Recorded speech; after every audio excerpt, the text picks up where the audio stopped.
ভাবুন তো, মাত্র কয়েক মিনিটের মধ্যে 50 মিটারেরও বেশি উঁচু এক বিশাল সুনামি পুরো শহরকে গিলে ফেলতে আসছে। চারদিকে শুধু মানুষের চিৎকার, ধ্বংস আর বাঁচার এক মরিয়া চেষ্টা। কিন্তু প্রশ্ন হলো, এমন ভয়াবহ বিপর্যয়ের মধ্যে আসলে কে বাঁচবে আর কে নিজের জীবন দিয়ে অন্যদের রক্ষা করবে? আজকের ভিডিওতে আমরা দেখতে চলেছি টিডাল ওয়েভ সিনেমার এক হৃদয় বিদারক রোমাঞ্চকর গল্প, যেখানে ভালোবাসা, আত্মত্যাগ এবং প্রকৃতির ভয়ঙ্কর শক্তি একসঙ্গে ফুটে উঠেছে। তাহলে চলুন শুরু করা যাক 2019 টিডাল সিনেমার গল্প। 50 মিটারেরও বেশি উচ্চতার এক ভয়াবহ সুনামি উপকূলে আঘাত এনে 10 লক্ষেরও বেশি মানুষের জীবনকে ঝুঁকির মধ্যে ফেলে। 2004 সালের বড়দিনে ভারত মহাসাগরে একদল জেলে প্রচন্ড ঝড়ের মধ্যে জীবন বাঁচানোর এক মরিয়া চেষ্টা করে যাচ্ছে। এদিকে ভূতত্ত্ববিদ কিম হেন বুঝতে পারেন যে একটি ভয়ঙ্কর সুনামি আসছে। তিনি দ্রুত কর্তৃপক্ষকে সতর্ক করে সবাইকে নিরাপদ আশ্রয়ে যেতে বলে। ঠিক তখনই একটি উদ্ধারকারী হেলিকপ্টার জেলেদের বাঁচাতে আসে, কিন্তু নৌকার ক্যাপ্টেন মাছ ধরার জালে আটকে পড়েন। ক্যাপ্টেন তার সঙ্গীদের তাকে ফেলে চলে যেতে বলেন, কারণ তা না হলে সুনামি সবাইকেই ভাসিয়ে নিয়ে যাবে। মৃত্যুর আগে তিনি ম্যান সিংকে তার মেয়ের দেখাশোনা করার দায়িত্ব দেন, আর ম্যান সিং সেই প্রতিশ্রুতি রক্ষা করারও অঙ্গীকার করেন। কয়েকদিন পর খবর আসে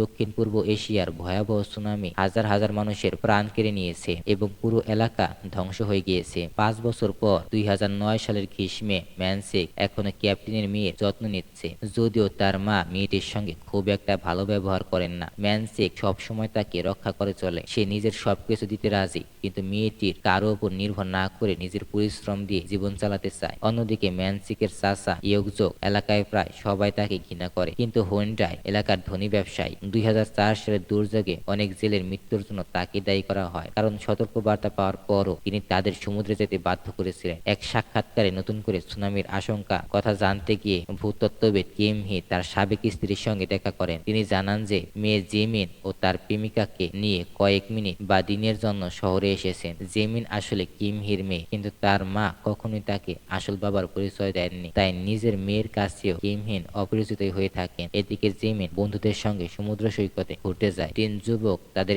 ইয়টে ঘুরতে আমন্ত্রণ জানায়। জিমিন প্রথমে রাজি না হলেও বন্ধুদের চাপে সে উঠে পড়ে। আনন্দ করতে করতে অসাবধানতাবশত সে সমুদ্রে পড়ে যায়। তার চিৎকার শুনে হিয়ংসিক দ্রুত পানিতে ঝাঁপিয়ে পড়ে এবং তাকে নিরাপদে নিজের নৌকায় তুলে আনে। সেদিন বিকালে ম্যানসিক ও তার বন্ধুরা ইয়েহি রেস্টুরেন্টে খাওয়ার সময় হঠাৎ ম্যানসিকের মা সেখানে এসে হাজির হন। ম্যানসিকের মা এসেই ইয়েহিকে ধার নেওয়া থালা বাসন ফেরত দিতে বলে। পরিস্থিতি শান্ত করতে ম্যানসিক বন্ধুদের নিজের মায়ের রেস্টুরেন্টে পাঠিয়ে দেয় এবং ইয়েহির কাছে ক্ষমা চেয়ে বাড়তি টাকা দিয়ে যায়। অন্যদিকে ডংসন একজন অলস মধ্যবয়স্ক ব্যক্তি, জীবনে কখনো কাজ করেননি, মায়ের টাকায় চলে এবং প্রায় সে ইয়েহি রেস্টুরেন্টে খেয়ে বিল না দিয়ে সেখান থেকে চলে যায়। শেষ পর্যন্ত নিজের পাওনা টাকা আদায়ের জন্য ইয়েহিকে তাকে জোর করে মাছ ধরার কাজে সঙ্গে করে নিয়ে যায়। নৌকায় যাওয়ার আগে ইয়েহি ম্যানসিকের সঙ্গে একটি বেসবল ম্যাচ দেখতে যাওয়ার আমন্ত্রণ গ্রহণ করে। অন্যদিকে এক বাবা হিয়নসিক তার ছেলে স্যান্ড্রায়ানকে নিয়ে প্রিয় দলের খেলা দেখতে যায়। একই সময়ে জিমিন ও হিয়নসিক রেস্টুরেন্টে বসে কথা বলতে থাকে। সেদিন সমুদ্রে তাকে বাঁচানোর পর থেকেই জিমিনের মনে হিয়নসিকের প্রতি ভালো লাগা জন্মায়। সেদিন রাতে বাড়ি ফিরে ইয়েহি কিছু বাক্স দেখতে পায়। খুলে দেখে ম্যানসিক তার জন্য নতুন থালা বাসন ও রান্না করার জিনিসপত্র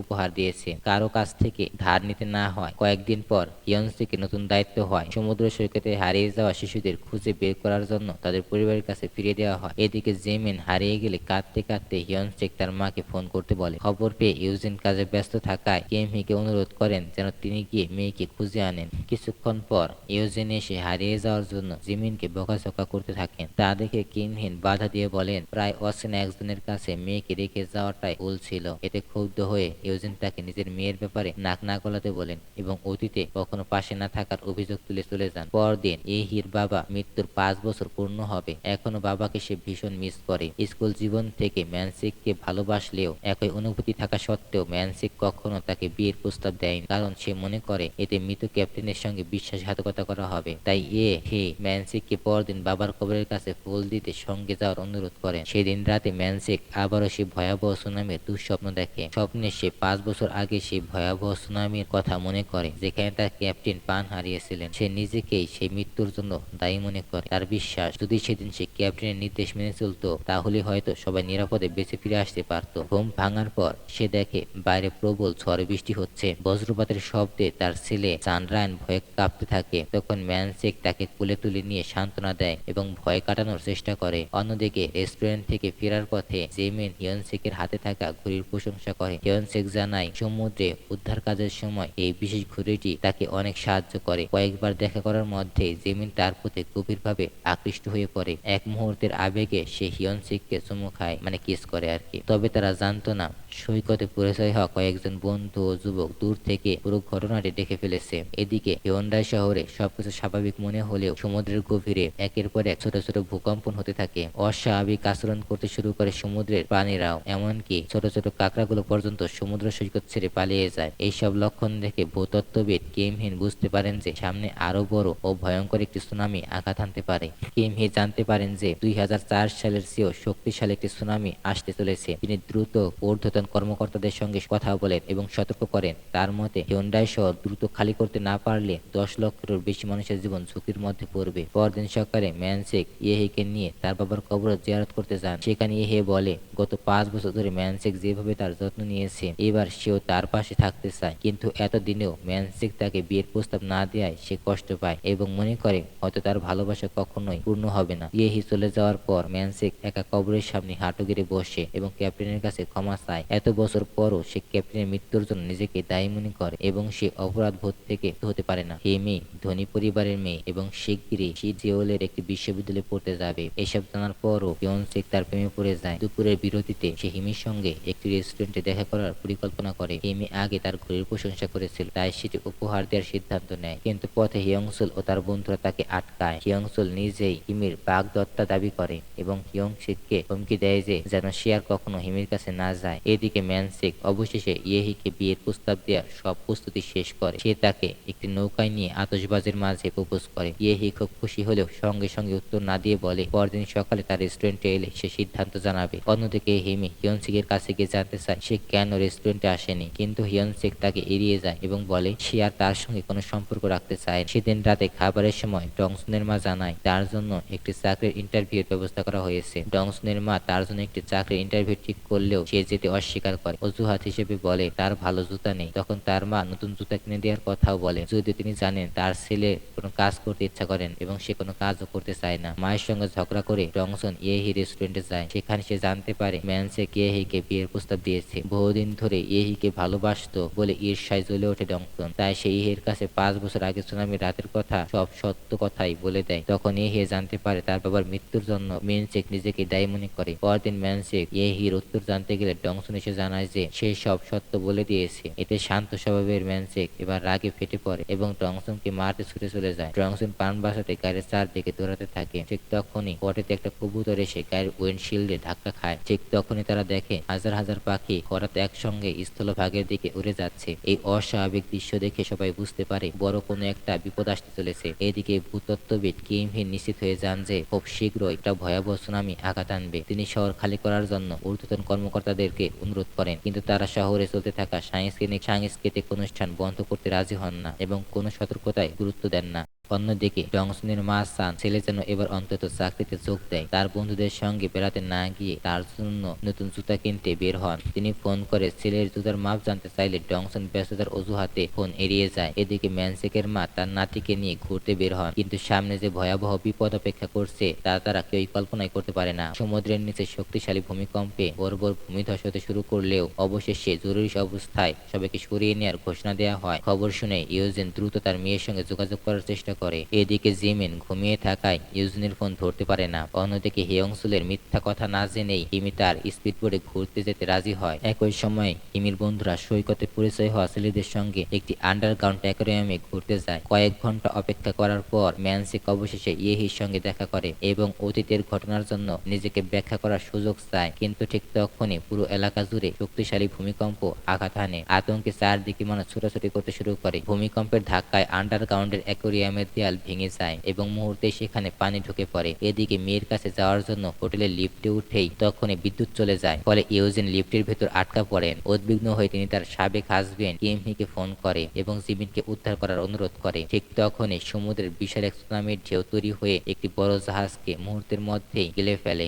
স্পিডবোট বিকল হয়ে যাওয়ায় হিয়ংসুল দ্রুত লাইফ গার্ডদের সাহায্য চায় আর সঙ্গে সঙ্গেই একটি উদ্ধারকারী হেলিকপ্টার তাদের উদ্ধারে রওনা দেয়। উদ্ধারকারী দলে হিয়ংসিকও যোগ দেয়। এদিকে ঘুম থেকে উঠে জিমিন জানালার বাইরে তাকে বিশাল এক সুনামির ঢেউকে শহরের দিকে ছুটে আসতে দেখে। এইসব দেখে সে আতঙ্কিত হয়ে পড়ে। সে তখন হোটেলের কক্ষে একা ছিল। অন্যদিকে কিমহি প্রাণপণ ধরে মেয়েকে বাঁচানোর চেষ্টা করেন। সুনামি আসছে বুঝতে পেরে ইয়েহি ম্যানসিককে টেনে নিয়ে সৈকত ছেড়ে পালায়। মুহূর্তের মধ্যে সৈকতে থাকা হাজারো মানুষ প্রাণ বাঁচানোর জন্য শহরের দিকে ছুটতে শুরু করে। হুড়োহুড়ির মধ্যে একটি ছোট্ট মেয়ে বালির উপর পড়ে যায়। তাকে বাঁচাতে তার বাবা ফিরে এসে নিজের শরীর দিয়ে তার মেয়েকে ঢেকে রাখেন। পরে তিনি মেয়েকে কোলে তুলে নিয়ে ধ্বংসের ঢেউ থেকে পালানোর চেষ্টা করেন। এদিকে ডংসন ম্যানসিকের মা এবং ছোট্ট স্যান্ড্রায়ান একটি সেতুর উপর ছিল। ঠিক তখনই সুনামি হিউন্ডাই শহরে আঘাত আনে। ডংসন দ্রুত স্যান্ড্রায়ানকে কোলে তুলে নেয় এবং ম্যানসিকের মাকে নিরাপদ স্থানে সরিয়ে নেওয়ার চেষ্টা করে।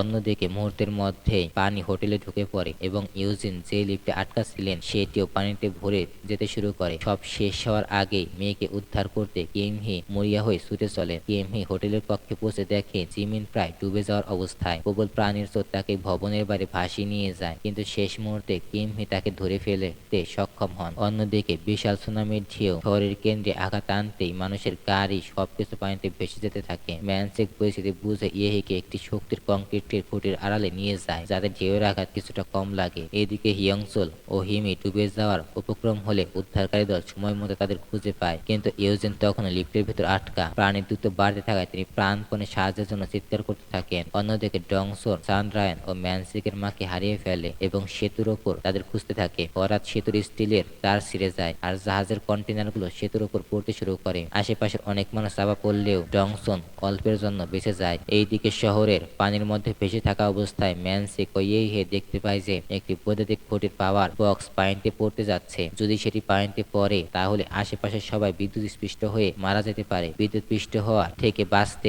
ম্যানসিক ইয়েহের পাশে একটি বৈদ্যুতিক খুঁটির উপরে ওঠার চেষ্টা করে। ম্যানসিক আগে ইয়েহেকে উপরে তুলে দেয়। কয়েক সেকেন্ড পরেই বিদ্যুৎ পানিতে ছড়িয়ে পড়ে আর পানিতে থাকা অনেক মানুষ মুহূর্তের মধ্যেই মারা যায়। অন্যদিকে হিয়নসেক হিমিকে উদ্ধার করতে গিয়ে জানতে চায় সে কি সত্যি হিয়ংসুলের বাগদত্তা কিনা। তখন হিমি জানায় কয়েকদিন আগে তার সঙ্গে তার পরিচয় হয়েছে। তখন হিয়নসেক বুঝতে পারে তাকে মিথ্যা বলা হয়েছিল। এদিকে লিফট পায় পুরোপুরি পানিতে ভরে যায়। ঠিক তখন ইউজিন তার সাবেক হাজবেন্ড কিমহির ফোন পান। কিমহি জানান তিনি জিমিনকে নিয়ে ভবনের ছাদে নিরাপদে আছেন। এরপর তিনি জানতে পারেন ইউজিন এখন লিফটে আটকা পড়ে আছেন। কিমহি দ্রুত তাকে বাঁচাতে ছুটে যান। মৃত্যুর মুখোমুখি হয়েও ইউজিন অবশেষে জিমিনকে সত্যটা জানিয়ে দেন কিমহি তার আসল বাবা। মেয়ের কাছ থেকে বিদায় নিয়ে তিনি শেষ মুহূর্তের জন্য প্রস্তুত হন, কিন্তু ঠিক তখনই এক হোটেল কর্মী লিফটের দরজা খুলে দেয় এবং ইউজিন অল্পের জন্য সেখান থেকে বেঁচে যান। অন্যদিকে চারপাশে ভয়াবহ পরিস্থিতিতে মানসিক চাপ সামলাতে না পেরে ডংসন একটি শিকায় ধরে নিজেকে শান্ত করার চেষ্টা করে।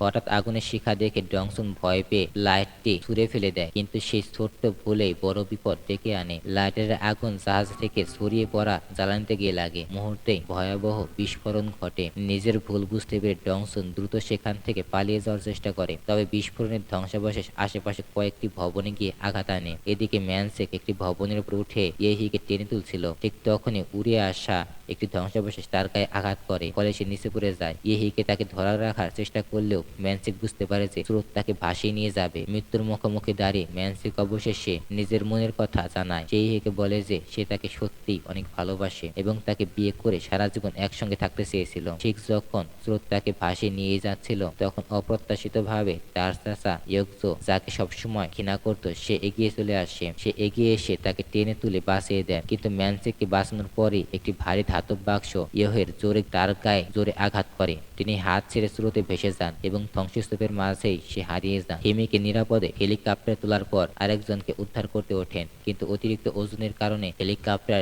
তার ছিঁড়ে যেতে শুরু করে। তারা বুঝতে পারে যে দুজনকে একসঙ্গে বাঁচানো সম্ভব নয়। হিয়নসেক নিজের জীবন উৎসর্গ করার সিদ্ধান্ত নেয়। তিনি হিয়ংসুলকে উপরে তুলে দেন এবং নিজের ঘড়িটি হিমির কাছে পৌঁছে দিতে বলেন। হিয়নসেকের এই সিদ্ধান্ত বুঝতে পেরে হিমি কান্নায় ভেঙে পড়ে এবং তাকে বাঁচার জন্য অনুরোধ করে, কিন্তু একজন সত্যিকারের লাইফগার্ড হিসেবে নিজের দায়িত্ব পালন করে তিনি মৃত্যুকে বেছে নেন। পানিতে পড়ে যাওয়ার আগে শেষবারের মতো হাসি মুখে হিমিকে বিদায় জানান। তারপর স্রোত তাকে ভাসিয়ে নিয়ে চলে যায়। এইদিকে লিফট থেকে বেরিয়ে ইউজিন দৌড়ে ছাদে পৌঁছে মেয়ে জিমিনকে শেষবারের মতো জড়িয়ে ধরেন। ঠিক তখনই আরো বড় একটা সুনামির ঢেউ এগিয়ে আসে তাদের দিকে। কিমহি মেয়েকে বাঁচাতে তাকে একটি ধাতব উদ্ধারে ঝুলিতে তুলে দেন, যা হেলিকপ্টার নিয়ে যাবে। উদ্ধারকারী নারী নারী জিমিনের দেখাশোনা করার আশ্বাস দেন। জীবনে প্রথম এবং শেষবারের মতো জিমিন তার বাবা মাকে একসঙ্গে দেখতে পায়। মেয়েকে বিদায় জানানোর পর কিম হি ও ইউজিন একে অপরকে জড়িয়ে ধরে মৃত্যুর অপেক্ষা করতে থাকে। ভয়াবহ দুর্যোগের পর সরকার দ্রুত অসংখ্য উদ্ধারকারী হেলিকপ্টার পাঠিয়ে জীবিতদের উদ্ধার করার অভিযান শুরু করে। কয়েকদিন পর সুনামিতে প্রাণ হারানো সাহসী মানুষদের স্মরণে একটি স্মরণ সভা অনুষ্ঠিত হয়। তাদের মধ্যে হিয়ন সিকো ছিলেন। তার স্মৃতিচিহ্ন হিসেবে